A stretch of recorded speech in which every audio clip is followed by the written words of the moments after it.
L'estudi aquest que han fet a la Universitat de Saragossa, més enllà d'ensenyar que quan sorgeix el 15M i estudien és un estudi que s'ha fet a partir dels missatges que s'han intercanviat la gent que participa en aquest moviment. I veiem un flux que al principi és molt petit, una gran taca grossa a Madrid, després surt una segona taca a Barcelona, després s'inicia l'aparició de taques a tot Espanya i al final, amb tot aquest modelatge, què és el que veiem? Veiem el que ja sabem.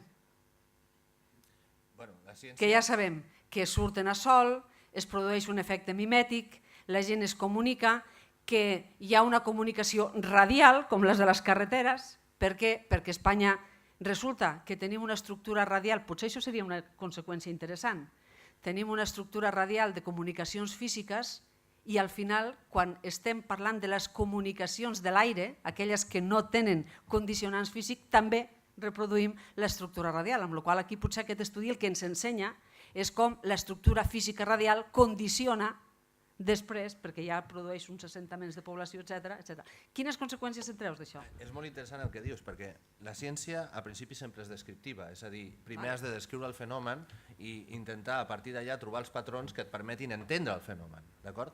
També sabem, per exemple, que en un sistema neuronal aquests espais de les neurones donen lloc a diversos patxes, a diversos grups de neurones que interactuen, però no sabem com això respon a un estímul i què significa si allò és la revelació d'un concepte o no. El que s'intenta fer en aquest estudi a la Universitat de Saragossa tan recent, primer és ensenyar a la societat que aquest registre és possible i que ens està donant patrons. Evidentment, allà no hi ha un estudi científic més enllà de la descripció. Aquest estudi s'està donant a lloc, s'està portant a terme amb les línies habituals de la ciència, que no és publicar en una web, sinó passar per una sèrie de filtres científics que són les publicacions internacionals, els referees, etc., perquè el que es pretén és entendre si aquest moviment està centralitzat, si aquest moviment es pot controlar, quin és el temps de resposta d'aquests moviments, a quin tipus d'event responen i a quin tipus d'event no responen, de què depenen. Per exemple, aquesta cosa radial que tu veies, que era sobretot el flux a Madrid, que mostra una centralització que potser ens està dient que el centre, diguéssim, polític o intel·lectual de la manifestació té un component rellevant allà. Quina és la massa crítica perquè això es dugui a terme? És a dir, si en lloc d'això estem parlant de la provocació d'una idea o de l'expansió d'un element de màrqueting, com podria ser en els mercats, etc., què ens està dient això?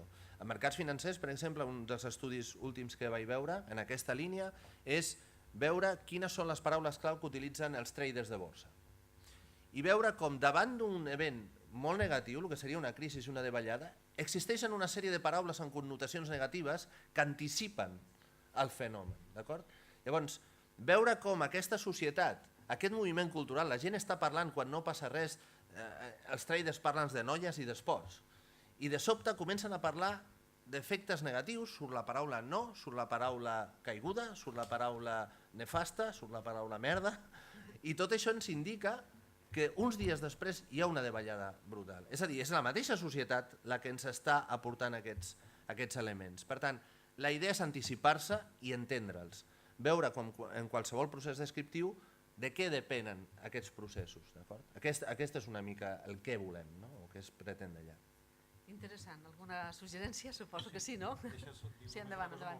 Després et deixo. Endavant. Però precisament el que estem fent és el que fa la ciència normalment. O sigui, un filòsof el que faria és teoritzar sobre aquest moviment, com tu pots arribar a fer. Això era previsible, tot això que ha sortit. Però s'ha quantificat, s'ha analitzat, ho hem posat en dubte. I si pensàvem que la hipòtesi era correcta, almenys l'hem comprovada. Tot aquest tipus de dinàmiques jo crec que són molt rellevants. I aquest tipus de dinàmiques crec que en l'àmbit de la cultura, aquesta idea de pensar la cultura de forma experimental, digue-li a un quadre, anem a provar a veure quina pinta pot tenir això. Quan a vegades l'artista normalment pensa que ja té el quadre pintat al cervell o al cap, ja el té imaginat. Però totes aquestes maneres de fer, vaig agafar una brotxa i a veure què passa. o vaig a, no sé, vaig a ajuntar una molla, una pilota i no sé què més, i a veure quina pinta pot tenir i com podrà sortir tota aquesta... Totes aquestes idees, jo crec, de ciència en general, són les que d'alguna manera hauríem de saber ser capaços els científics de vendre, per tal de canviar molts dels vicis o molts dels problemes que a vegades pot tenir la societat en general a nivell de prejudicis. Ja està, no dic res més. Parlem de sociologia. Tot això que heu dit està molt bé, però té que veure amb el mecanisme, és veritat. Primer es descriu i després comprendre vol dir mirar què hi ha de comú entre aspectes diferents. Ara, en el cas de la sociologia, curiosament, dintre de l'evolució biològica, primera dada, la vida no és una sopa uniforme sobre la Terra, sinó que hi ha una unitat cel·lular a partir de la qual s'han anat creant individualitats que són conjunts d'individus que arriben a tenir un grau d'individualitat. Les societats d'insectes són increïbles. Em sembla que han aparegut com 17 o 18 vegades i aquest any s'ha descobert la primera, o l'any passat, sembla que va ser l'any passat, la primera ja de formigues clòniques, que ja no hi ha mascles perquè totes les formigues són idèntiques. Això ja s'hi sembla molt al nostre cos, en què totes les cèl·lules són realment clòniques. Aquí jo crec que aquesta idea d'individus que es reuneixen per crear una nova individualitat és molt més forta que la idea darwiniana clàssica de la competència, és a dir, la cooperació és molt més important en quant a la idea de donar salts endavant amb l'evolució que la competència. Per cert, que aquí hi ha un ensenyament polític i social molt important. El que jo no trobo que hi ha encara a la sociologia és la segona llei de Newton de la sociologia, la selecció natural d'en Darwin a sociologia, però faig una proposta, perquè si mirem quin és essencialment el problema d'un col·lectiu d'individus que aspiren a definir una individualitat, una nació, una religió, un grup, un veïnat, una família, etc., un ramat. Bé, la idea és que hi ha dos conceptes oposats, i aquí jo crec que està la llei fonamental de la sociologia, hauria de ser, i és que cada individu té una identitat individual, i l'últim que vol qualsevol individu és renunciar a la seva identitat individual.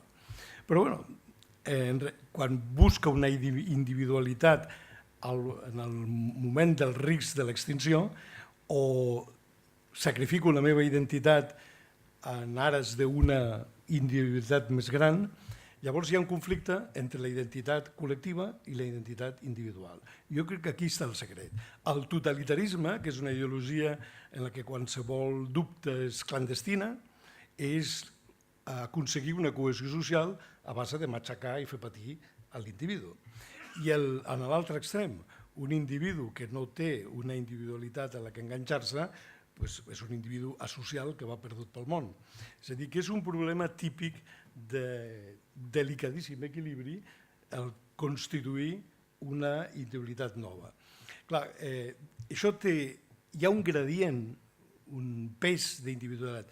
El més senzill és el ramat, que és una cosa raríssima. Un ramat de cebres, quin avantatge té? Curiosament, té molta, energèticament molta, perquè per al depredador gasta menys energia perquè ataca el bulto i agafa la primera cebre que pot. I com sabem, l'important d'una cebre no és córrer més que una llora, sinó més que les altres cebres. És a dir, que el que és important també és que si estàs sol a la sabana, també estàs més en risc que si... És a dir, curiosament, és un concepte que afavoreix a dos ens antagònics. Afavoreix el depredador i afavoreix la presa. És a dir, hi ha molta cosa a fer amb sociologia, molt més que les idees líquides d'en Bauman. És a dir, jo crec que hi ha una part important que surt justament de l'anàlisi de les estructures biològiques. Per acabar, jo crec que la força més important que hi ha hagut, si no som encara tots bacteris, és perquè hi ha hagut una tendència molt forta dels individus a associar-se en crear noves individualitats. A vegades 100%, com és un organisme, a vegades molt poc, com pot ser un ramat. Però totes aquestes estructures es troben també en una societat.